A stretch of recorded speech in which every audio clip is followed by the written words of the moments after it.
네, 안녕하세요, 여러분. 미국 주식 읽어주는 여자 주식누나입니다.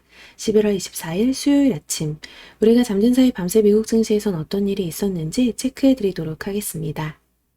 이날 뉴욕 증시는 제롬 파월 페드 의장 연임 이슈를 소화한 가운데 미 국채금리 급등, 글로벌 코로나19 재확산 등을 주시하면서 혼조세로 장을 마감했습니다. 다우지수 플러스 0.55% 상승, 그리고 S&P 500 지수 플러스 0.17% 상승한 반면에 나스닥 지수는 마이너스 0.50% 하락했습니다. 전일에 이어 이날도 파월 페드 의장 연임 소식을 소화하는 모습이었는데요.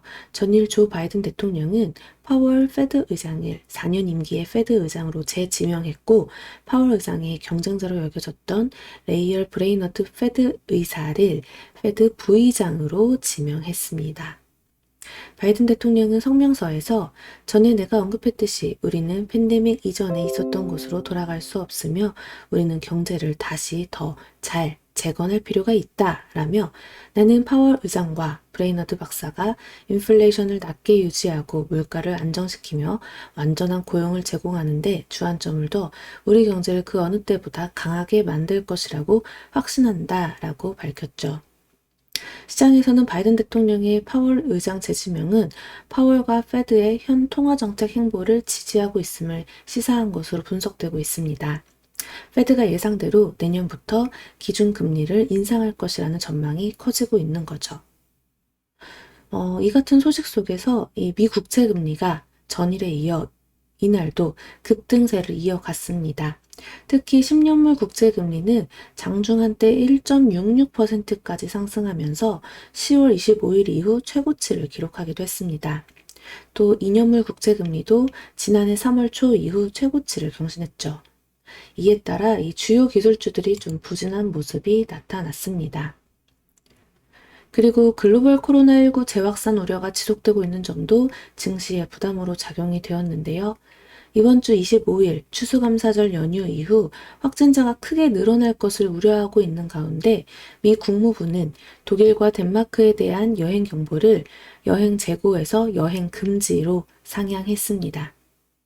앙겔라 메르켈 독일 총리는 전일 현재 자국의 코로나19 확진자 급증은 지금까지 경험했던 어떤 것보다도 나쁜 상황이라면서 제한 조치를 강화할 것을 촉구했고, 옌스 슈판 독일 보건부 장관도 이날 비슷한 우려를 나타냈습니다.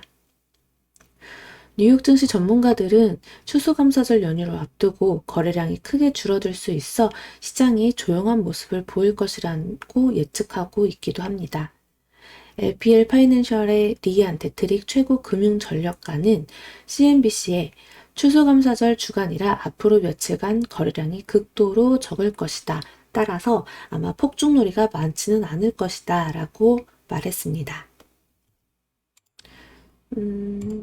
또 이날 국제유가는 조 바이든 미국 대통령이 치솟는 국제유가를 잡기 위해서 국제공조를 통해 전략 비축유를 푸는 초강수를 뒀는데 오히려 국제유가는 상승했습니다. 그래서 1월 인도분 가격, WTI 1월 인도분 가격은 전거래일 대비 1.75달러 상승한 2.28% 상승이죠. 78.50달러에 거래 마감되었습니다. 바이든 행정부는 치솟는 유가를 억제하기 위해서 전략 비축이 5천만 배럴을 방출하기로 했고요. 또 이외에 한국, 중국, 인도, 일본, 영국도 비축유 방출에 동참하기로 했습니다. 이날 기술주부터 한번 좀 체크를 해볼까요? 주요 기술주들 좀 엇갈린 흐름이 나타났는데요. 사실 애플 같은 경우는 애플카 이슈로 인해서 한 단계 또 레벨업했고 꾸준히 지금 잘 만들어가고 있습니다. 흐름 나쁘지 않고요. 또 아마존도 0.21% 상승하는 흐름, 전날에 이 하락을 좀 어느 정도 잡는 그런 흐름이 나타났고요. 하지만 이 좀 아무래도 그 국제금리 급등 때문인지 마이크로소프트, 알파벳, 메타, 넷플릭스 등 주요 기술주들 모두 하락 마감했습니다. 그리고 테슬라 같은 경우는 4%대 이렇게 또 하락을 했는데 전일이 전기 트럭이 당초 예상보다 좀 출시가 늦어질 것이다라는 그 우려 때문에 이날 좀 4% 급락한 1109달러 선에 거래 마감되었습니다. 그래도 뭐 계속 차근차근 이 5일선, 21선 따라서 차트는 참 잘 만들어가고 있다라는 모습이 나타나고 있네요. 그리고 왜 리비안이랑 루시드 같은 경우도 전날에 좀 많이 빠졌었죠. 그래도 루시드나 리비안 모두 반등에 성공하는 흐름 나타났습니다. 루시드 2.58% 반등에 성공했고 또 리비안 역시 1%대 1.47% 이렇게 또 상승한 마감 보여줬습니다. 아무래도 국채금리가 급등했다 보니 어제에 이어서 오늘도 JP모건 체이스라든가 뱅크 오브 아메리카, 메트라이프 등 금융주들 계속 좀 상승하는 흐름 나타나고 있습니다. 한국장에서도 어제 그래서 금융주들 흐름 나쁘지 않았죠. 지수가 이제 많이 하락하는 장이었는데도 불구하고 그렇게 또 금융주들은 그리고 은행주, 보험주 이런 금융주들 또 괜찮게 움직였습니다. 그리고 또 국제유가가 상승하다 보니 또 오랜만에 또 엑슨모빌, 쉐브론, 마라톤 오일, 체사피크 에너지 등 에너지 업체들도 상승했다라는 점 체크하시면 좋겠네요. 네, 전체적으로 좀 조정을 많이 받는 장이었는데 그 와중에 이제 은행 쪽 흐름 좋았고요. 그리고 식음료도 나쁘지 않았죠. 다우지수 쪽 괜찮았고, 그리고 이렇게 에너지, 석유 이쪽 흐름 괜찮았습니다. 이제 또 오늘 우리나라 장 어떻게 될지 많은 분들이 걱정하고 계실 것 같아요. 왜냐, 그저께 좋았는데 어제 안 좋았고 하루 만에 또 너무 안 좋으니까 대체 갈피를 못 잡겠어요. 너무 어려운 장이에요. 라고 하시는 분들 많죠. 어제도 3000포인트를 좀 지켜주나 했더니 2997포인트로 밀려서 하락을 했죠. 그래도 다행인 건 기관은 하루 종일 팔았지만 외국인이 좀 순매수로 들어와 주면서 지수 방어를 해줬다.